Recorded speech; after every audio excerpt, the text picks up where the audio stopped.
நீங்க அரபிக் மொழிய பேசுறதுக்கு ரொம்ப வேகமா கத்துக்கறணுமா? நம்மளுடைய அரபிக் ரெகுலர் கோர்ஸ் வந்துட்டு ரெகுலரா வந்துட்டு பேசுறதுக்கு அத எப்படி பிராக்டிஸ் பண்றது?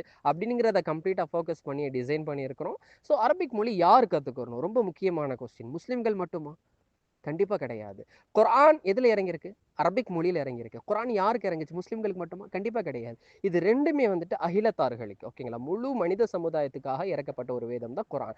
எல்லாருமே படிக்கணும் அத. அத படிக்கிறதுக்கு அரபி மொழி கண்டிப்பா வேணும், ஓகேங்களா?